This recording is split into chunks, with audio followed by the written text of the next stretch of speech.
Pakistan. Let me ask you about the things that tie you to Pakistan. Was your mother a great influence in your life all through your growing up period? Very much. She was a great influence in terms of her views about life, politics, and even in sport.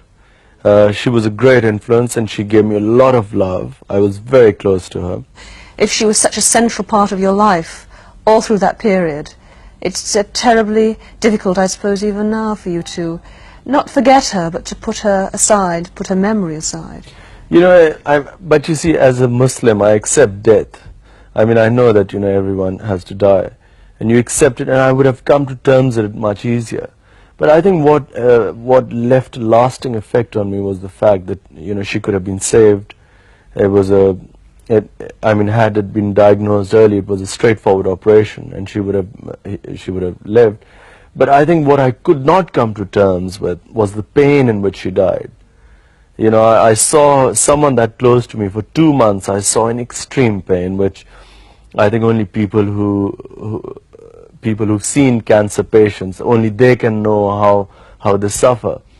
And I think that suffering and watching her die, that sort of touched me very deep, and it changed it was like a watershed in my life. You did an amazing thing the other night, and you pulled in a tremendous number of celebrities, beautiful women. But that was the first time you'd ever stood up and said, I want you to help me to raise money. It's the first time you'd ever appealed to any of your friends to come forward and do that for you. Outside Pakistan, yes. In Pakistan there was a big response, but outside I wasn't confident, you know, I wasn't sure how people would react to a hospital in Pakistan. My main idea was to tap the Pakistanis living in Britain. Your mother said something about she didn't want you to bring back a Western girl as a bride to Pakistan. Yeah, well, I was 18 then, and she was scared that if I marry a Western girl, she thought that either I would live in England, or I would come and bring her back, and eventually she would again take me back to England, or I would have a broken home, because the interracial marriages have not had a very good record. It's difficult for Western women to live there, and so that was her main argument. But every time you went home, did she have, or your family, did they have lined up for you a whole lot of girls who you had to go and see and look at and think about and all of that, or not? How did it work? Well, you see, I grew up in this house where I had 4 very independent, educated and strong-minded sisters, and a mother who was again very strong-minded. So, you know, they never agreed to one girl. I mean, I never remember that, you know, recently my sisters we had all my sisters who all over the world, we got together recently. And they started giving me hell. Why aren't you married? You know, you're getting old and all this. So I had to tell them, I said, look, have you ever suggested a girl to me? And yet, you see, the public sees you with a long line of very beautiful women, ranging from Emma Sargent, Susanna Constantine, Denise Lewis, and they think, how do they handle it? I mean, how do the women you've known handle the fact that you will probably one day go back to Pakistan and have an arranged marriage? You probably will do that still. How have they coped with this? Well, for a start, I don't know. I mean, I don't know how they cope with it. Most of these people you're saying are not really my girlfriends or anything. They were just friends.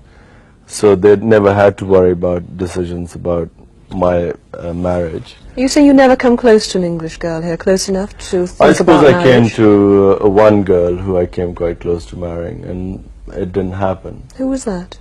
That was Emma.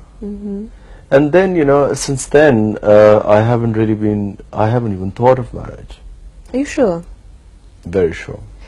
Are you cynical in a sense? Because, you know, your celebrity and the person you are and this sort of sex symbol that you have become means that a lot of women will be attracted to you because of who you are and what kind of publicity you can give them. Is that something that kind of annoys you, bothers you, frustrates you? Well, a lot of it is very funny because, you know, I mean, you can't take it seriously. I mean, you know, if you go out with someone who you're just escorting someone, because at times people invite couples, so someone you know, and I know a lot of women who are just friends, and you take them out, their photographs taken, and there's a whole gossip about you, so you can't take that seriously. I know, in one sense I know what you mean, but in another sense I feel that it's so crucial for you to have the kind of press that you have. It's good press. You go back to Pakistan and you're a kind of hero, a kind of demigod there, because of the way you've been built up over the years. I'm not sure that happens, because, you know, the reason I've been built up in Pakistan has nothing to do with me being with women.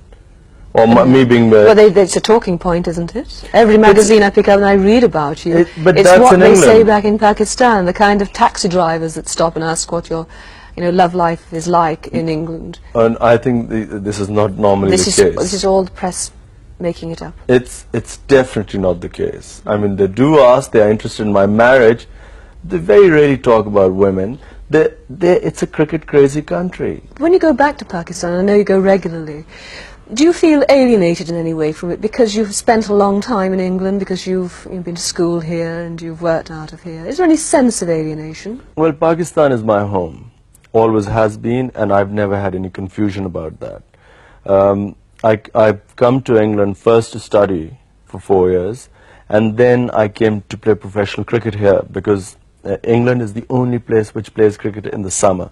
And I have so many friends over the years, you know, so it's like a second home.